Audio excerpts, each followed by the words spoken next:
Nandoon pa rin siya. Nakaupo sa dulo ng mesa, tahimik na kumakain ng spaghetti at bahagyang nakangiti. Ang problema lang, 3 taon na siyang patay. Hayaan niyo akong ikwento kung paano nagsimula ang lahat. Pasko noon ng 2020 sa Milan, Italy. Mag-isa ako sa apartment ko, malayo sa pamilya. Miss na miss ko na sila, lalo na't nakikita ko sa Facebook ang mga handaan nila sa Pilipinas. Medyo nalulungkot ako kaya naisipan kong mag-chat sa group chat namin ng mga Pinoy dusi dito sa Milan. Doon ko nakita ang post ni Brenda. Nag-aaya siyang magpasko sa bahay niya. Sige, mga Mer at Per, salo-salo tayo sa Noche Buena. Para naman hindi tayo malungkot ngayong Pasko, sabi niya. Agad-agad akong nag-reply na pupunta ako. Sumagot din si Jessa, si Carlo at si Michael. Mga kaibigan namin na matagal nang naninirahan sa Milan. Nakaramdam ako ng kaunting pag-asa.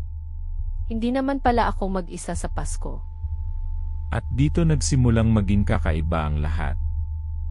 Nagsimula ng unti-unti ang pagkabuo ng kakaibang takot na bumalot sa kanila.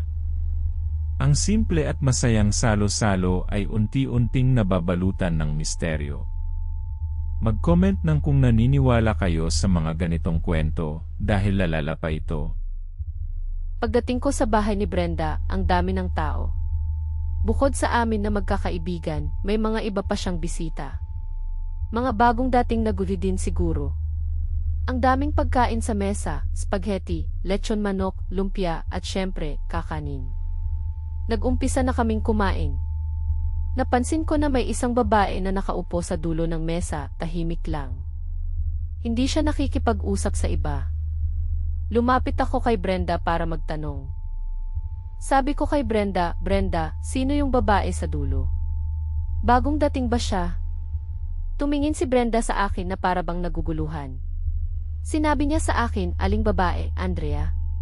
Wala akong kilalang ganoon dyan. Sinabi ko, yung nakared na damit. Tahimik siya doon. Kanina ko pa napapansin. Hindi siya sumasali sa usapan. Tumingin muli si Brenda sa direksyon na tinuturo ko. Nagtataka pa rin ang mukha niya. Sinabi niya, Andrea, wala namang babaeng nakared na damit doon. Tingnan mo nga. Tiningnan ko ulit. At tama siya. Wala na yung babae. Naguluhan ako. Nagulantang ako nang marinig ko ang kwentong ito. Hindi ko inasahan ang ganitong twist sa isang simpleng salo-salo. Sino kaya ang babaeng iyon? At bakit hindi siya nakikita ni Brenda? At magtiwala kayo, kailangan niyong manatili para sa susunod na mangyayari. Dahil dito talagang nagiging hindi ka panipaniwala. Nagpatuloy ang gabi. Nagkaroon kami ng exchange gift. Habang binubuksan ko ang regalo ko, narinig ko ang bulungan ni Jessa at Carlo. Sinabi ni Jessa, kita mo ba yun, Carlo? Yung babae sa may bintana? Sumagot si Carlo, Jessa. Kanina ko pa siya nakikita. Bakit hindi siya sumasali sa atin? Ang putla niya. Sinabi ni Jessa, hindi ko rin alam. Hindi ko siya kilala. Nakatingin lang siya sa labas. Lumingon ako sa kanila. Sinabi ko sa kanila, anong babae? Yung naka-red ba? Sinabi ni Jessa, Andrea. Kita mo rin pala. Akala ko ako lang. Sinabi ni Carlo, sino kaya siya? Baka kamag-anak ni Brenda. Nagkatinginan kami. Nagkaroon ako ng kaba sa dibdib. Hindi ko na lang pinansin. Gusto ko lang magsaya sa gabing iyon. Nang magtakip silim na, nag-umpisa na kaming magpaalam. Sumabay ako kina Jessa at Carlo pauwi. Habang naglalakad kami sa madilim na kalsada, biglang may bumulong sa akin. Narinig ko ang isang boses na mahina. Andrea. Andrea T. Nagulat ako. Sinabi ko, narinig niyo ba iyon? Sinabi ni Jessa, ang alin, Andrea? Sinabi ko, may bumulong sa pangalan ko. Sumagot si Carlo, wala naman akong narinig, Andrea. Baka guni-guni mo lang. Pero sigurado ako. Narinig ko ang pangalan ko. Pag-uwi ko sa apartment, hindi ako makatulog. Pinipilit kong alisin sa isip ko ang lahat ng nangyari. Pero lalo akong kinabahan nang makita ko ang mga balita sa Facebook kinabukasan. Balita tungkol sa isang Pilipinang Vivi na namatay sa Milan 3 taon na ang nakakaraan.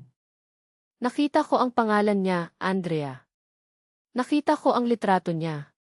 Siya yung babaeng naka-red na damit. Siya yung babaeng tahimik na kumakain sa dulo ng mesa. At siya yung babaeng bumulong sa pangalan ko. Ang karanasan ni Andrea ay isang paalala na kahit sa malalayong lugar, ang mga kwentong kababalaghan ay patuloy na nagaganap. Sino ang babaeng nagpakita sa salo-salo?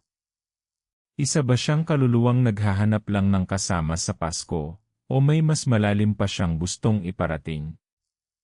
Kaya, totoo ba ito o kathang-isip lamang? I-comment ang inyong mga nararamdaman. At kung may sarili kayong karanasan tulad nito, ibahagi ninyo sa comments.